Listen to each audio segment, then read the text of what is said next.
বিজয় মিছিল করবেন না কি করবেন? আল্লাহ কোরআনে বলে দিয়েছেন 90% মুসলমানের দেশে 16ই ডিসেম্বর ডিজে পার্টি গান বাজনা করে 30 লক্ষ শহীদদেরকে অপমান করা হয়। জোরখান কথা ঠিক কথা কন না কেন? যারা দেশের জন্য জীবন দিল আর আপনি সেই দিনে গান বাজনা করেন, ইয়ার কি মারেন? ওই মুক্তিযোদ্ধারা খালি কবর থেকে কয় আল্লাহ আর একটা বার আমাকে পেটে দাও। যেই শালারা 16 ডিসেম্বরে দোয়া দরুদ না পড়ে গান বাজনা করে, এরকে সাথে একটা যুদ্ধ কর্ম। এরা হলো পাকিস্তানেরই চামচা। ধরে কোন কথা ঠিক না? আমার এলাকার এক মুক্তিযোদ্ধা মুরগি কিনবার যায়, বলতে ভাই পাকিস্তানি মুরগি আছে। আমি বললাম কে ভাই, প্রতি মাসে 20,000 টাকা করে বেতন পান করে, আপনি বাংলাদেশি মুরগি না খুঁজে পাকিস্তানি মুরগি খোঁজেন, তাহলে মনে হয় আপনি মুক্তিযোদ্ধা ছিলেন না।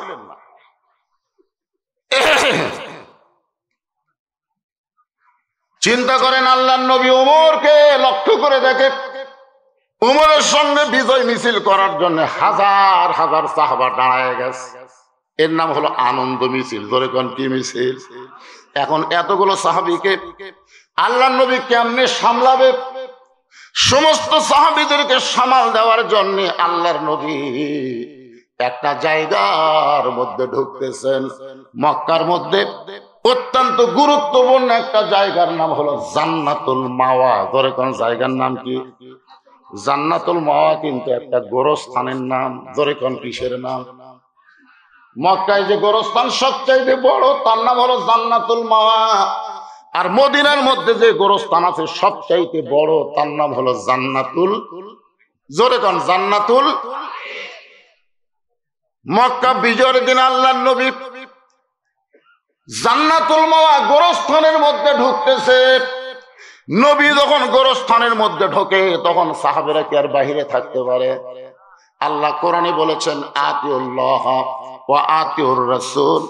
আল্লাহকে যদি পাওয়ার চাও তাহলে রাসূলকে আনুগত্য ছাড়া পাওয়া যাবে। কি বুঝলেন? আপনাকে আমি কি বুঝাবার চাচ্ছি খেয়াল করছেন? আচ্ছা, একটা মানুষ যদি গোরস্থানের মধ্যে ঢোকে, তার মধ্যে কি আর দুনিয়ার কোনো আনন্দ থাকে? আপনাকে কোনোদিন গোরস্থানের মধ্যে ঢুকছেন?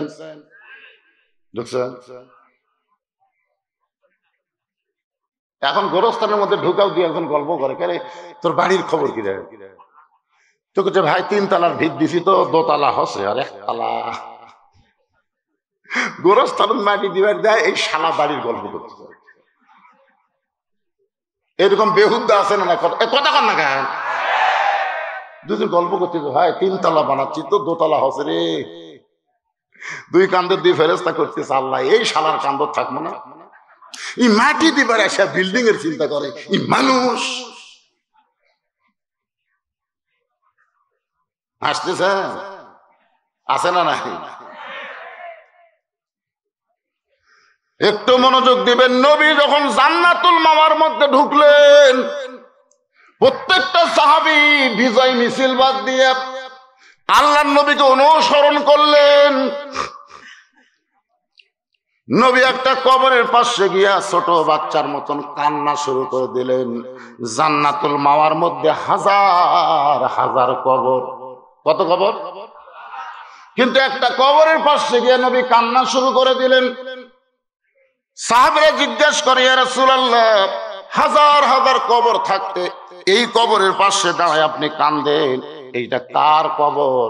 আপনি কি আমাদের বলবেন না?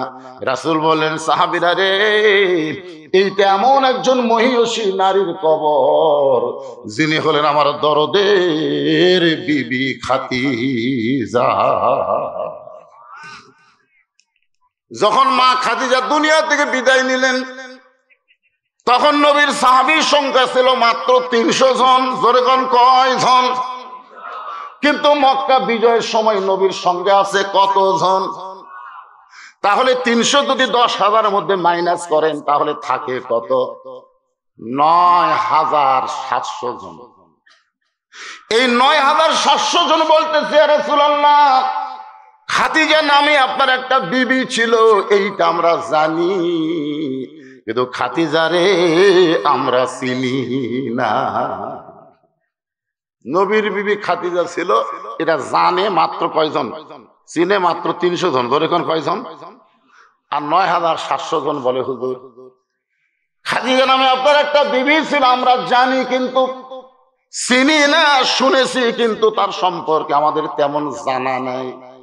হুজুর মেহেরবানি করে এই খাদিজা মা সম্পর্কে যদি আমাদের একটু জানাতেন। আল্লাহর নবী বলেন, সাহাবীরা রে, আমার খাদিজার সম্পর্কে যদি জানতে চাও তাহলে শোনো, আমার খাদিজার জীবনের সবচাইতে গুরুত্বপূর্ণ আমল ছিল কবরকে স্মরণ করা। কবরকে ভয় করা না, কবরকে কি করা, ভয় করতে হবে কাকে, আল্লাহ ছাড়া অন্য কাউকে ভয় করা, এমনকি আজরাইলকেও ভয় করা। কথা কয় না। পুলিশ, আমার এলাকায় ভোটের আগে পুলিশের ভয়ে সব বাড়ি ঘর ছাড়া, দালান বিল্ডিং ছাড়া আলুর বাগুড়ির মধ্যে লুকে আছে, বাঁশের আড়ার তলে ঝোপঝাড়ের মধ্যে। এক লোক খুব চালাক, বুঝলেন, ও আবার কবরের মধ্যে লুকেছে, গোরস্থানের মধ্যে নিচে মাটি কোটে একটা কবর করছে, ওই কবরের মধ্যে নিচে খেয়াল, উপরে কম্বল দিয়া ল্যাব গাও দিয়ে শুয়ে থাকে, আর কয় পুলিশ তুই যত বড়ই হ, হামাক খুঁজে পাবি না রে। মাঝে মধ্যে বউয়ের সাথে মোবাইলে কথা কয়, বউ কয় খবর কি, কই এমন জায়গা লুকে আছি পুলিশ ধাক্কা যায় কিন্তু ভিতরে ঢোকে না। ওই খুবই আরামে আছে, বুঝলেন, মোবাইল কথা কয়, গল্প করে আর আরামে শুয়ে ঘুম পড়ে। মরার আগেই গোরস্থান ভালো লাগতেছে। এটা বুঝানোর জন্য বলতেছি, আজরাইলকে আল্লাহ পুলিশের পোশাক পরে ফাটে দিতে যাত, তো আজরাইল পুলিশের পোশাক পরে সে বলতেছে, কে রে, এই জায়গায় তো খবর কে দিল, আমি এমন গোপন জায়গাতে আছি, পুলিশ তো এখানে খোঁজ পাবে না। বলে, ভাই আমি পুলিশ না রে, আমি আজরাইল। যেই বলছে আমি আজরাইল, তখন চিল্লায় কান্দার বলে, বর্তমান বাংলাদেশে পুলিশের ভয়ে আজরাইল ধরবে এইটা আমার মনেই নাই। এখন পুলিশ ধরার চিন্তায় মানুষ আজরাইল ধরার কথা ভুলে গেছে, ধরে কোন ঠিক কিনা। গোরস্থানের মাহফিল আপনারা যারা ওয়াজ শুনতেছেন, আপনাদের কাছে পুলিশ ধরার গুরুত্ব বেশি না আজরাইল ধরার গুরুত্ব বেশি? আপনি যতই পলানোর ব্যবস্থা করেন, পুলিশের হাত থেকে পলাবার পারবেন, কিন্তু আজরাইলের হাত থেকে পলানোর কোনো ক্ষমতা। এই জন্য আল্লাহ বলেন, মরাই যখন লাগবে বান্দা, মরি যখন যাবে, দুনিয়া থাকার জায়গা না, তাহলে আমার ওয়াজটা শোনো। আল্লাহ ওয়াজ করলেন, ইয়া আইয়ুহাল্লাযীনা আমানুত্তাকুল্লাহা হাক্কা তুকাতিহি ওয়া লা তামুতুন্না ইল্লা ওয়া আনতুম মুসলিমুন।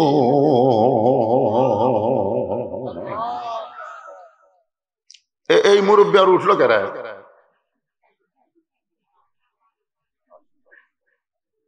না না, এরকম অসুস্থ লোক ওয়াজ শোনা লাগবে, কে কথা?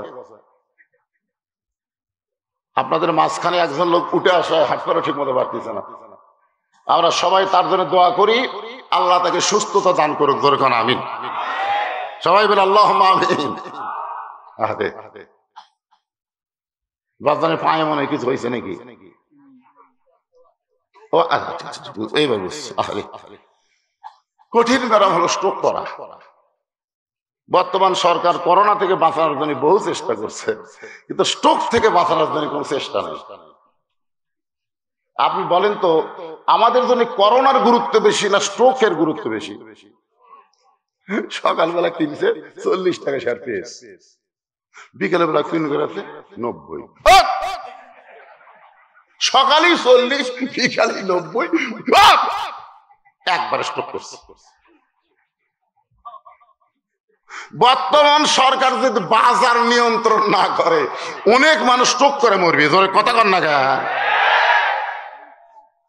গত সপ্তাহে 600 টাকা গরুর গোস্ত, এখন 750 টাকা। কষাকে বললাম, কে ভাই, গরুর দাম তো বাড়েনি রে, তোরা ইচ্ছা মতো দাম বাড়াস কেন? দাম বাড়ানোর কারণ হলো জনগণ কথা কয় না হুজুর, জনগণ কথা কয় না। কথা বললি না জানি কি হয়, এই জন্য জনগণ মুখ তালা মারছে, আমরা ইচ্ছা মতো অন্যায় করতেছি। যখন জনগণ হক কথা বন্ধ করবে তখন জালিমদের জুলুম বেড়ে যাবে। জনগণ কথা ঠিক কিনা? কথা বল না কেন? চোর ঘরের মধ্যে ঢুকতেছে, ওইখানে দোয়া পড়তেছে, ইন্নাল্লাহ মাস সাবিরিন, ইন্নাল্লাহ মাস সাবিরিন। চোরের হাতে দাও আছে, কুড়াল আছে, দরকার নেই, ওই সব নিয়ে যায়। আল্লাহ যদি বেঁচা থই আবার কামাই করবো। ধরে চোর চুরি করে নিয়ে যাচ্ছে, ওইখানে ইন্নাল্লাহ মাস সাবিরিন দোয়া পড়তেছে। আজকে আমাদের বাংলাদেশের চোরেরা সব কিছু চুরি করে নিয়ে যাবে, আর বাংলার মুসলমান খালি ইন্না লিল্লাহ পড়বে, চলবে না। মাঝে মাঝে চোর দেখলে অস্ত্র না থাকলেও কে রে কয়েকটা চিৎকার দেওয়া লাগবে। জোরে কোন কথা ঠিক না? খালি কে রে বলে দেখেন, সব ফেলাতে দৌড় মারবে। কারণ চোর যে কাম করতেছে এটা হলো অন্যায়, আর কে রে যে বলতেছে এটা হলো ন্যায়। আপনারা কে রে কথা বলার ক্ষমতা আছে না নাই? লিল্লাহি তাকবীর।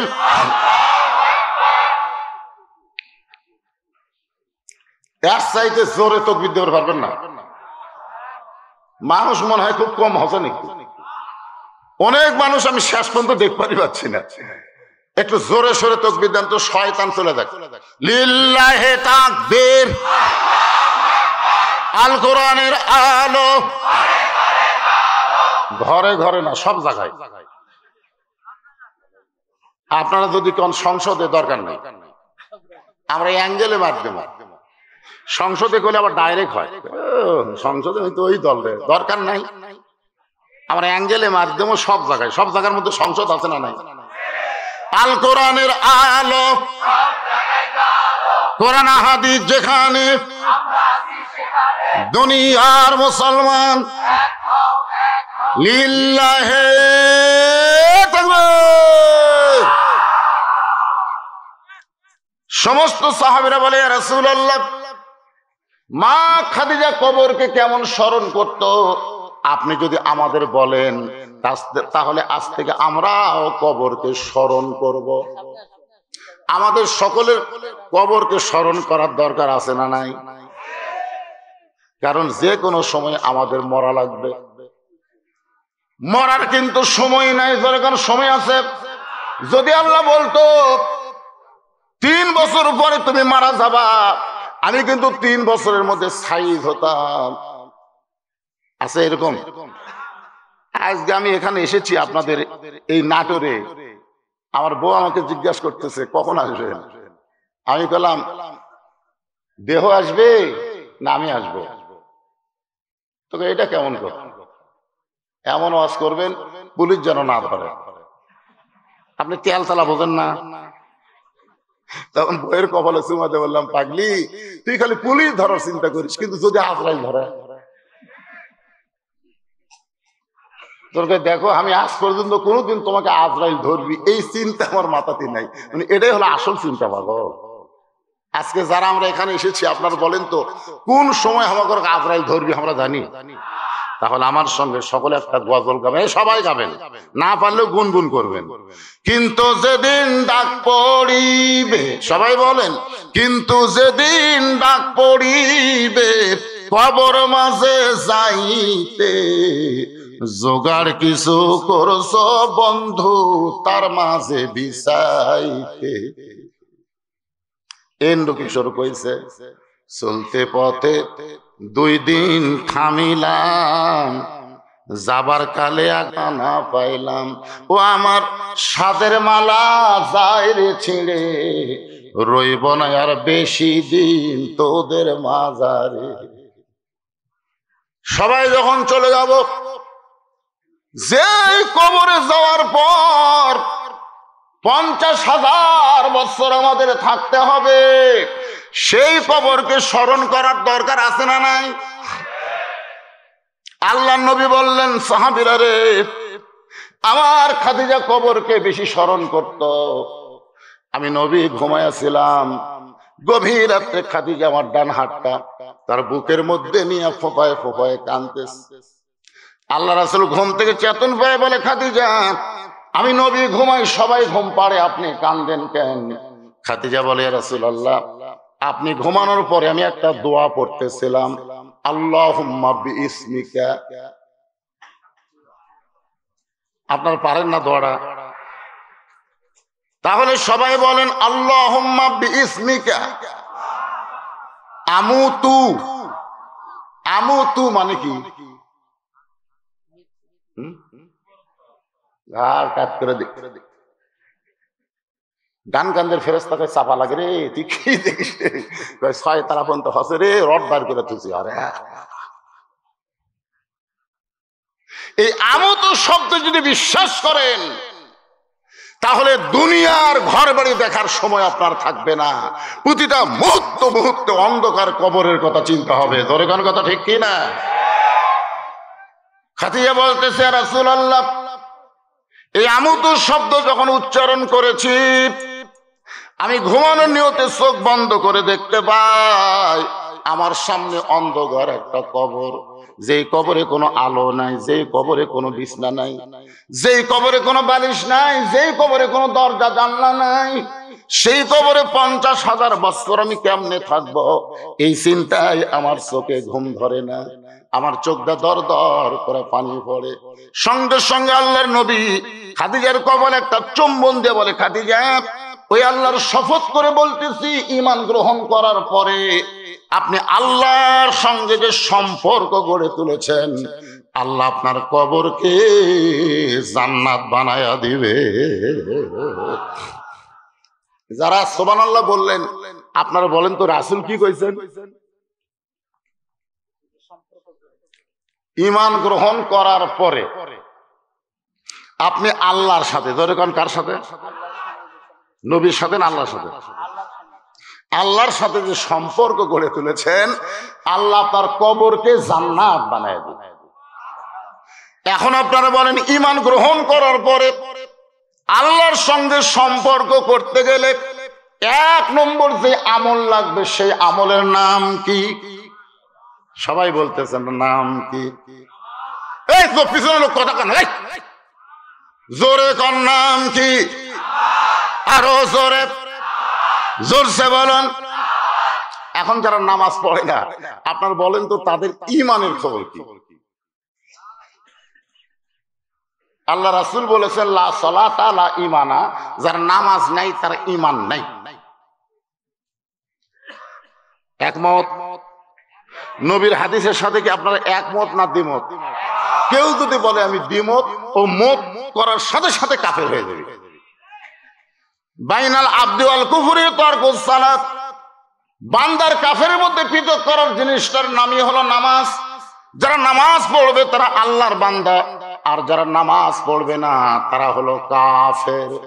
আমি যেই বলবো বেনামাজি, আপনারা বলবেন কাফের। বলতে পারবেন না ভাইজান? বেনামাজি, আরো জোরে, জোরসে বলুন। তোমরা নামাজ পড়ছো? হ্যাঁ, তোমরা যারা ইউটিউব চালাচ্ছ নামাজ পড়ছো? কি বাবা, এই মাইক ওয়ালা বুঝলেন, এই যে মাইক চলায় আর এই ইউটিউব আলাদা ঠিক মতো নামাজ পড়ছো। কে রে বাদান, এসব না পড়ছেন?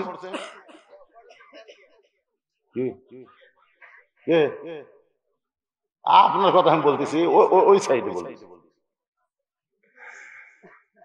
আরে বেনামাজি হয়ে মরে দেখেন ভাই, ওই যে রংবাজ সিনেমার গান, রংবাজ সিনেমার গান শুনছেন? আব্দুর রাজ্জাক আসতে দেরি করতেছে, আর কবরী ম্যাডাম গান গাচ্ছে। কবরী ম্যাডাম, যদি ফুলগুলো হয় অভিমানে ঝরে যায়, আমি মালা গেতে বলো কারে পরাবো, সে যে কেন এলো না, কিছু ভালো লাগে না, কবরে আসুক তারে আমি। কবরে যদি যাওয়া লাগে তাহলে মজা আছে না নাই? কি মজা! এমপি সাহেবের আগমন, আপনাকে বলা লাগবে কে? আমার কান নাই। এমপি সাহেবের আগমন, প্রধান অতিথির আগমন, লিল্লাহে তাকবীর, নির্বাচনের পরে মনে হয় এটাই এমপি সাহেবের প্রথম। এলাকায় কি আর কোনো মাহফিল হয়েছে? এটাই মনে হয় প্রথম। মাশাআল্লাহ, এমপি সাহেব খুশি হইতে পারে, লোক কম হয়নি। আচ্ছা ঠিক আছে। এমপি সাহেব কি এখন কি নাস্তা পানি করবি না সরাসরি টেজত আসবে? হ্যাঁ, আমার ওয়াজের মাথায় বাড়ি দেন না ভাই রে, কি কর্ম করেন এখন? এমপি আসলে তাকে মাইক দিব, আর না হলে একটা না কিন্তু ওয়াজ করা লাগবে। হ্যাঁ না, এখন যদি আসে তাহলে আচ্ছা ঠিক আছে। এমপি সাহেব সরাসরি মঞ্চে আসবে ইনশাল্লাহ, নাস্তা পানি যা আছে পরে করবে, অসুবিধা নেই। এতক্ষণ শীতার্ত ব্যক্তিদেরকে কম্বল দিল। আল্লাহ রাসূল বলেছেন 5টা দলের জন্য আল্লাহর জান্নাত আশা করে থাকে। কয়টা দল? তার মধ্যে একটা দল হলো মুখসিল উরিয়ান, যারা বস্ত্রহীনদেরকে বস্ত্র দেয়। কঠিন শীতের মধ্যে যাদেরকে কম্বল দেওয়া হয় তাদের জন্য আল্লাহর জান্নাত আশা করে থাকে। জোরে খান সুবহানাল্লাহ। আমি বারবার চেয়ারম্যানকে বললাম, ভাই এমপি সাহেব কখন আসবে? বলে কম্বল বিতরণ করতেছে। কম্বল, শীতের দিনে একটা কম্বলের দাম আছে না নাই? এটা আরো 1 মাস আগে দিলে ভালো হতো। যা শীত গেল ভাই। আগো দিছেন। এবারে এমপি সাহেব আসছে, লিয়ে আসেন, মানে এই জায়গা দিয়ে আসেন।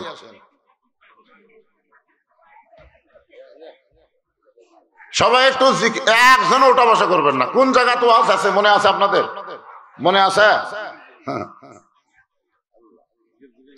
কবরে যাওয়ার আগ দিয়ে আমাদের কি করণীয়, কি করা লাগবে, এই বিষয়টা সামনে নিয়ে গোরস্থানের মাহফিল, ঠিক কিনা বলেন?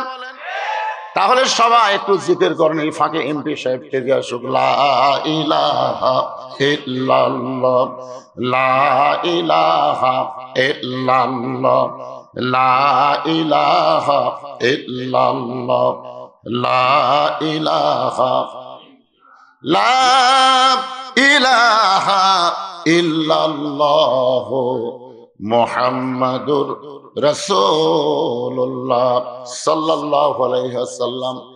আল্লাহ রাসূল বলে, খাদিজা ঈমান গ্রহণ করার পরে আপনি আল্লাহর সঙ্গে যে সম্পর্ক গড়ে তুলেছেন, আল্লাহ আপনার কবরকে জান্নাত বানায়া দিবে।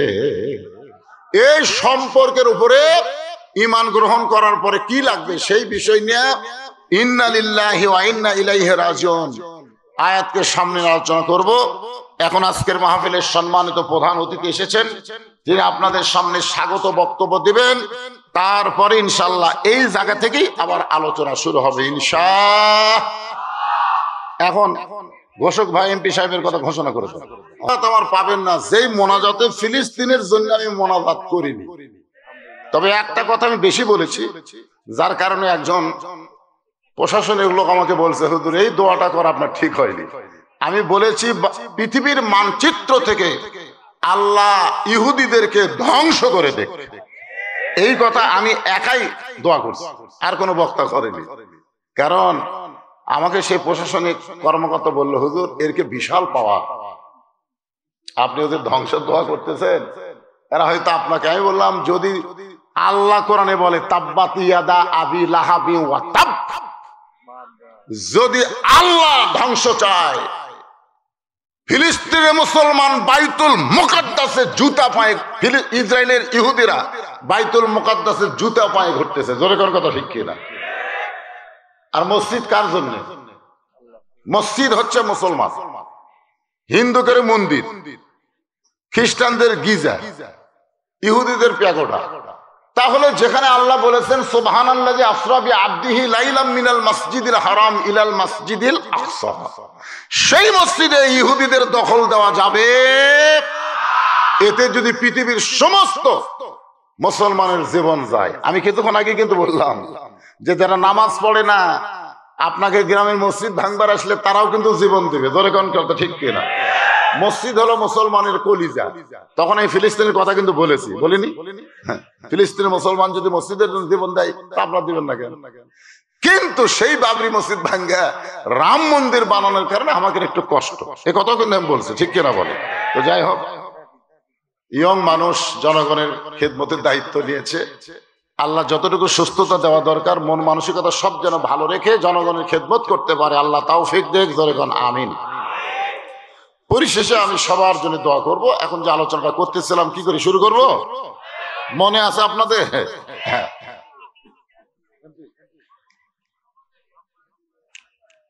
আমরা সবাই কবরে যাব, কিন্তু কি নিয়ে যাব সেই বিষয়কে সামনে নিয়ে আয়াতটা হলো ইন্না লিল্লাহি ওয়া ইন্না ইলাইহি রাজিউন। আল্লাহ রাসূল বলেন, সাহাবীরা রে, আমার খাদিজা আমার হাতটা ধরে কান্দের, বলে নবী গো,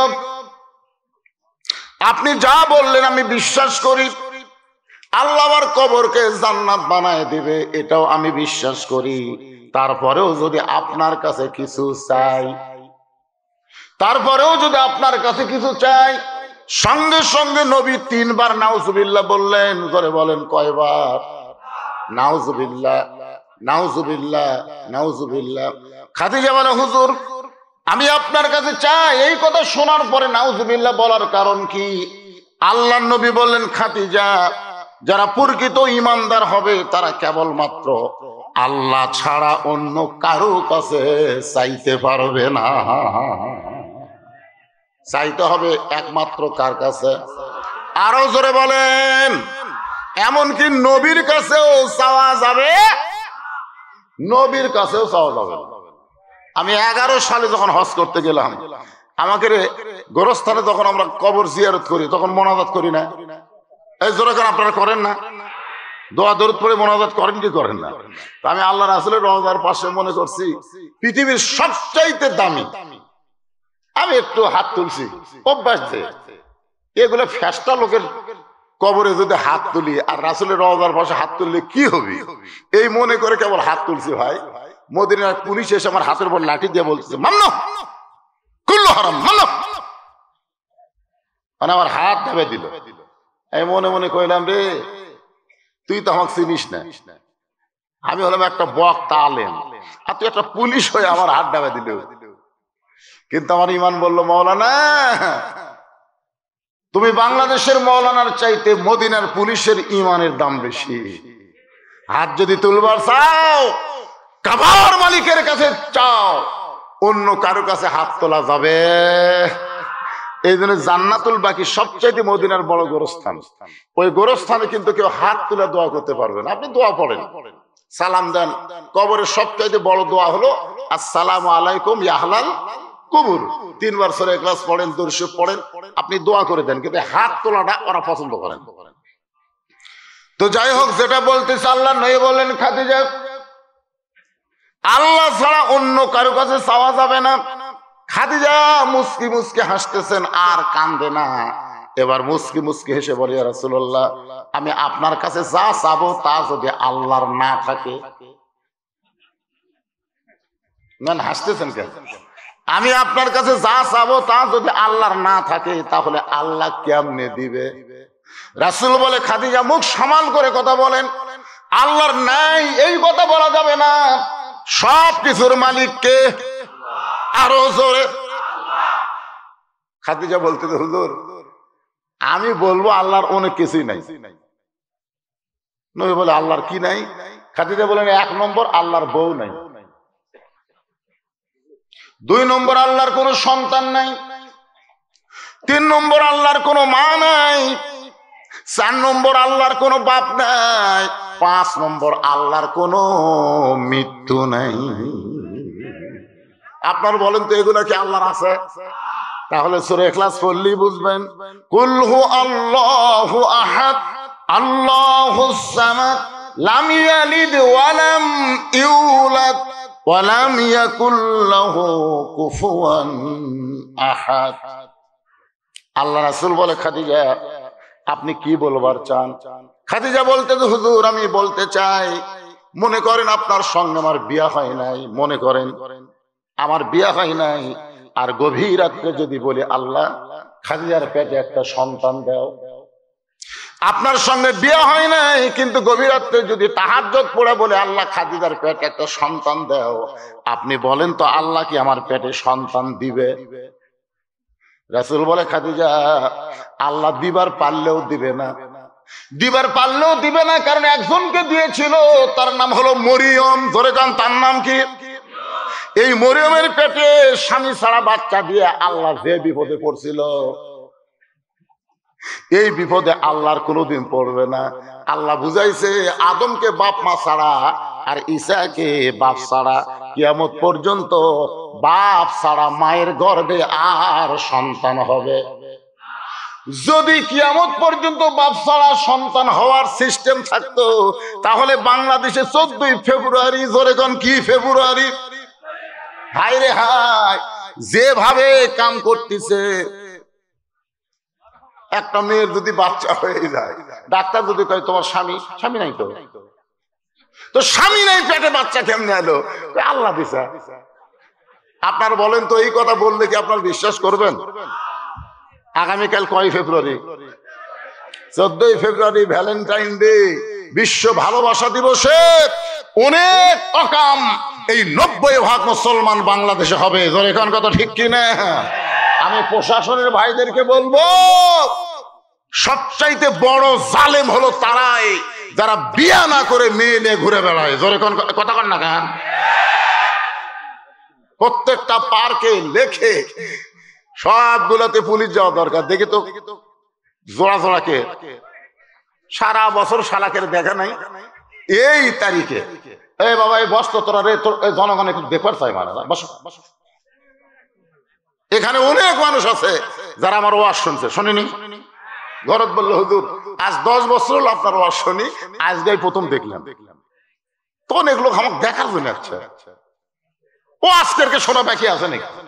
তো দেখবার এসে তোকে লাঠি যদি বিরক্ত করে, এত খেবেই যাবি রে, এত লাঠি দেখি জন্য আসবে না। ভাঙ্গার দরকার নাই, এই ভাঙ্গা কথা আবার সন্ত্রাসী ভাঙ্গি। এইগুলার মাধ্যমে আপনাকে এই গ্রামের নাম কি? হ্যাঁ, চন্দ্রকোলা। চন্দ্রকোলা গ্রাম গোটা পৃথিবীর কাছে পৌঁছে যাচ্ছে।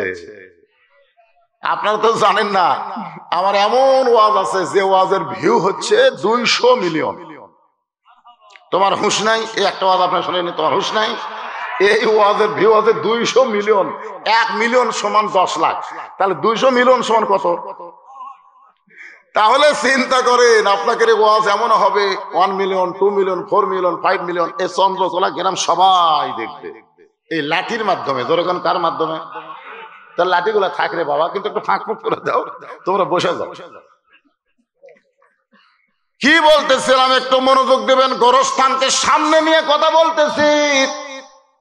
তার মানে বোঝা গেল 14ই ফেব্রুয়ারি পালন করে পেটের মধ্যে বাচ্চা যদি আসে, বাপ ছাড়া মানে নিবে, মানে নিবে। আমি আপনাদের বলতেছি আল্লাহর কোরআন থেকে, যারা প্রকৃত মুসলমান তাদের ভালোবাসা বছরে একদিন হয় না। তাদের ভালোবাসা সব সময় আল্লাহ বলেছেন হুন্না লিবাসুল লাকুম ওয়া আনতুম লিবাসুল লাহুন্না। স্বামী হলো বিবির পোশাক, বিবি হলো স্বামীর পোশাক। আপনারা কি পোশাক বছরে একদিন পরেন না সব দিন পরেন? তাহলে পোশাক যেমন সব দিন পরেন, ভালোবাসাটাও সব সময়। বছরে একদিন ভালোবাসে ইহুদি খ্রিস্টান, এরা বিয়ে করার পরে বউ কুটি স্বামী কুটি এদের খেয়াল নাই, কিন্তু বছরে ওই 14 তারিখে এরা ভালোবাসা দেয়। আমরা মুসলমান, আমাদের 14ই ফেব্রুয়ারি খোঁজা লাগবে না, আমাদের ভালোবাসা সব সময় ধরে কোন ঠিক কিনা? আর বিবাহের আগে কোন ছেলে কোন মেয়েকে ভালোবাসা জায়েজ না হারাম? আরো জোরসে বলুন। আমাদের এলাকায় এই আশ্বিন মাসের শেষে কার্তিক মাসের শুরুতে কুত্তা করুক দেখা যায়, সেই প্রেম সারা বছর দেখা যায় না। এই সময় যা প্রেম ভাই, যেটি সেটি। আমি আজকে একটা স্লোগান দেব, মিডিয়ার মাধ্যমে গোটা পৃথিবী হবে। আমি বলবো 14ই ফেব্রুয়ারি, আপনার বলবেন কাতি মাসে কুত্তা দিবস, বলতে পারবেন না ভাই? 14ই ফেব্রুয়ারি, 14ই ফেব্রুয়ারি। আগামীকাল যারা পালন করবি ওরা বুঝবি হুজুর একটা ট্যাবলেট দিয়ে গেছে। তোর এখন কথা ঠিক না?